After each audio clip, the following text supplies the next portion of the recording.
I'm going to explain an American horror thriller film called Old. Spoilers ahead. Watch out and take care. It's time to get Shyamalan. At the start of the movie, the Kappa family gets invited to a resort for a holiday trip. The parents, Guy and Prisa, have never heard of the resort before, but nonetheless, they are excited. Once they reach it, the entire staff greets them, including the manager himself. A woman then arrives and gives them welcome drinks. After a while, she leads the kids, Trent and Maddox, outside, while several other people are chilling. At the candy station, the kids meet Idlib, the manager's nephew. Trent immediately befriends him, and the two start exploring the place. Meanwhile, Maddox and her parents get into their bathing suits and have a fun time on the beach. At first glance, it appears as if the family is about to have the time of their lives. However, little do they know that they are in for one hell of a horror ride. Probably a twist ending, too. The next morning, we are introduced to the other families over breakfast. Charles, a renowned surgeon, has come along with his mother Agnes, his wife Crystal, and their 6-year-old daughter Kara. Crystal hits on the waiter right in front of her husband. I hope I get super rich someday so I can have a broken relationship too. Then there is the Carmichael couple, consisting of Yaren and Patricia. The latter is suffering from epilepsy, which often causes her to have seizures. Even today at breakfast, she experiences a violent seizure, but luckily the surgeon Charles helps her up. Meanwhile, the resort manager approaches the Kappa family and tells them about a beautiful beach that lies just 5 kilometers from there. He also mentions that he has already arranged a vehicle and other essentials for their trip. Guy and Prisa are perplexed as to why they are being treated like royalty. Nonetheless, they agree. Shortly after, the family boards the bus and gets ready for their trip. To their dismay, Chris and his family also join in, making the trip not so exclusive. After a while, they drive past a gate that clearly says off limits. None of the guests notice it, as they are too caught up in their own activities. Once they reach the end of the road, the driver drops them off and points them in the direction of the beach. He doesn't even bother to escort them there or carry their belongings. Before leaving, he mentions that he'll pick them up at 5 p.m. In the next scene, the group continues walking through the forest and into a narrow cavern. From there, they eventually arrive at the beach. It is an absolutely stunning place, just like the resort manager had promised. Wasting no time, both the families start unpacking their stuff until they notice a lonely-looking man sitting nearby. He is revealed to be a famous rapper named Mid-Sized Sedan. Mid-sized Sedan. Maddox immediately recognizes him and tries to get his autograph, but her dad tells her to leave the guy alone. After a while, the 3 kids get to playing and find numerous items buried in the sand. Most of them are toys, while some are other objects that one would normally bring to the beach. It gets even weirder here. The beach doesn't contain a single fish, not even small mollusks. And you know what they say, no mollusks? Get the hell out of there. Meanwhile, Trent, being a curious kid, goes swimming alone. He splashes against the small waves and is having a fun time until a dead body comes floating towards him. Terrified, he screams for help, and the adults immediately come to rescue him. The dead body is brought to the shore, and the surgeon, Charles, deduces that she had drowned just recently. He then asserts that Mid-Sized Sedan killed her, as there was no one else on the beach when they arrived. Dude must have mid-sized murdered her ass. The accusation becomes even more compelling when Sedan is seen bleeding from the nose, indicating that he had a fight with the woman. The latter tries to explain that he had nothing to do with the incident, but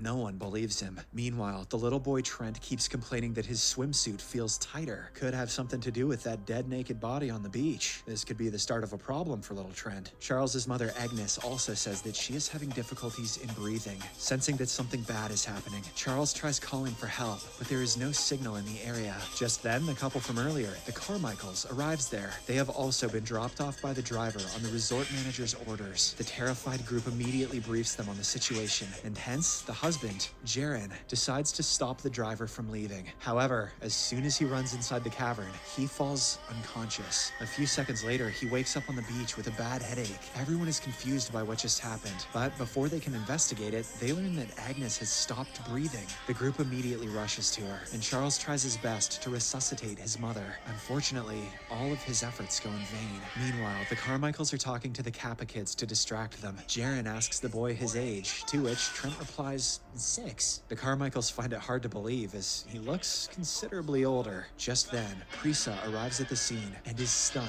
to see her children.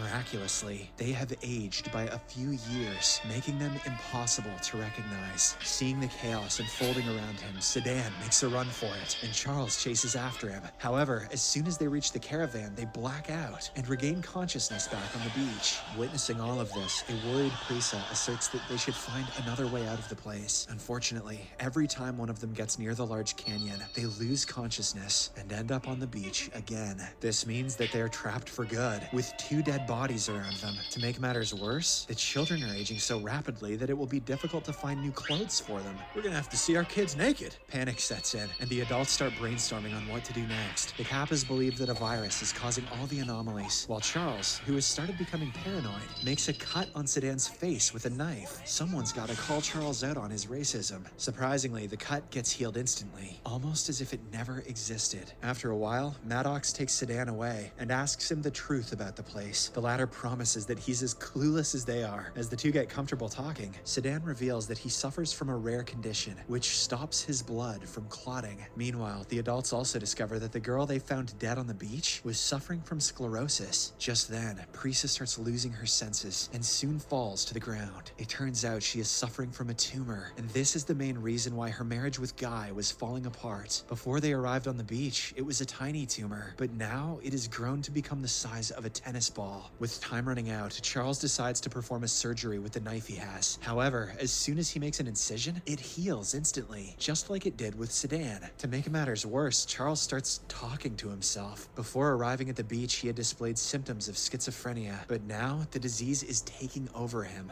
Nice try, Charles. We know you're just racist. Fortunately, the rest of the group helps him snap out of it so that he can continue with the operation. Charles then makes another cut near Prisa's abdomen, and this time, everyone holds the opening so that it doesn't heal. They only release it after Charles takes out the giant tumor, and as soon as the wound heals, Prisa regains consciousness. She is no longer sick now. Unfortunately, their happy moment doesn't last long as they realize that the dead woman from earlier has now turned into dust and bones. Her body has been taken out only a few hours ago, but somehow it has completely decomposed. Prisa, who is a museum curator, examines the bones and explains that something like this takes at least 7 years to decompose. This is when the group finally realizes that time is moving faster on this beach. Prisa calculates it precisely and concludes that half an hour here is equivalent to a full year in human life. Elsewhere, the kids, Trent and Kara, are seen munching on the remaining food. When they return, everyone is shocked to see them all grown up. Not only that,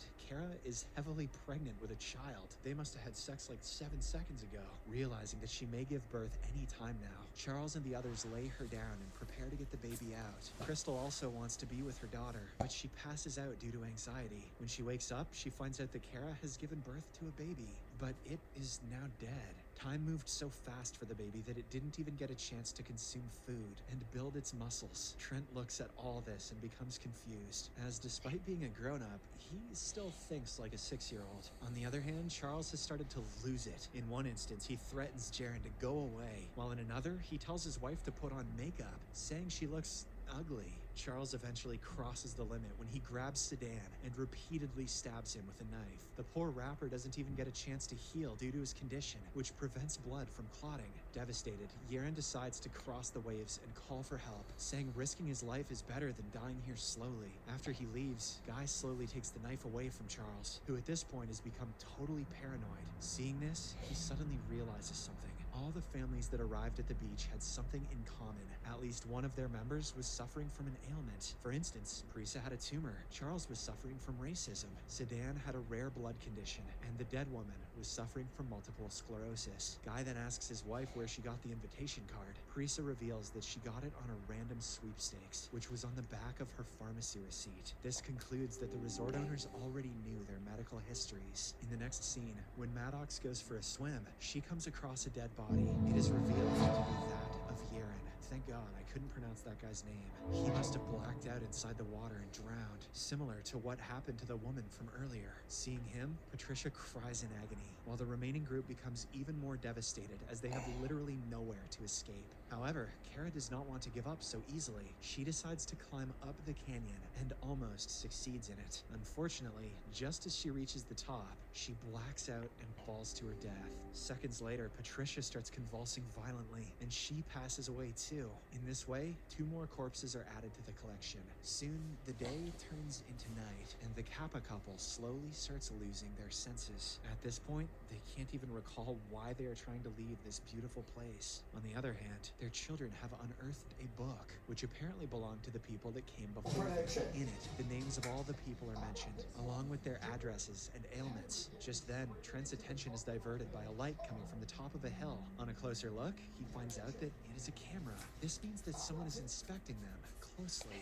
Meanwhile, Charles, who has become a ticking time bomb, slowly approaches Guy to finish him off. The latter cannot see it because he has become nearly blind. Soon, Charles lunges at him and starts slashing his body with a knife. Prisa is just nearby, but she cannot hear it as she has become deaf. However, when she eventually finds out what's going on, she grabs a rusty knife and attacks Charles with it. She manages to make a small cut on his arms, but this is enough to kill him, as the rust immediately enters his veins. Elsewhere, the siblings slowly enter the cave, where they run into an aging Crystal. She doesn't want anyone to see her hideous face, so she tries killing the children with rocks. However, when she tries picking up a big one, her bones break.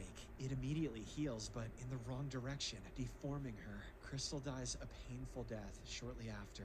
After the commotion ends, it is only the Kappa family that is standing. They regroup near the beach for one last time, and Guy emotionally says that he loves his family a lot. Saying this, he passes away. Prisa also succumbs to her old age soon. The children are distraught, as without their parents, they are helpless. The next morning, they wake up in their late 40s, knowing that they will also end up like their parents. Trent and Maddox decide to spend the remainder of their time playing. They start making sandcastles, and this is when Trent remembers that the resort manager's nephew, Idlib, had given him a puzzle to solve. Since they have a lot of time, Trent brings out the puzzle and eventually deciphers it. It reads, "My uncle doesn't like the coral." With this message, the siblings realize that the coral has all the answers to their questions. Hence, without wasting any time, they dive into the water and head to the coral. Soon, they come across an underwater tunnel, and as they try to get through it, Maddox's dress gets stuck on a piece of coral. The scene then cuts to a man observing the beach from the hills. He is none other than M. Night Shyamalan himself. His twists are getting so powerful that he's injecting himself into his own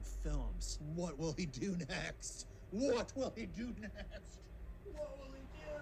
But actually, he is none other than the driver who dropped the families off there. After confirming that everyone is dead, he calls his boss and briefs him on the situation. Then, he packs his belongings and leaves. Following this, we are taken to a lab where several prominent scientists are researching different medicines. The resort manager is also there, and he tells everyone that Trial 73 is over. He also reminds them that because of this beach, they have been able to save millions of lives using their medicine. You would think after 73 trials, he wouldn't have to give this speech anymore. Here, we get to know that the resort is actually a sham for a medicine company. They use the beach to conduct clinical trials on people so that they can get the results in a matter of minutes as opposed to years. The welcome drinks that they provide to the guests are actually mixed with trial medicines for their particular illnesses. Elsewhere, we see the Kappa siblings, who have somehow managed to survive the deadly waves. They are now back in the resort with the notebook they found on the beach. Soon, they find a police officer who is also on holiday and tell him everything that happened to make him understand. The siblings even hand him the notebook, which has the list of all the missing people. The cop makes some calls and concludes that the people are actually missing. The fact that there is a capable policeman in this movie is the real twist. In the final scene, the medical lab is busted and all the scientists are taken into custody. As for the Kappa siblings, they are escorted home in a chopper.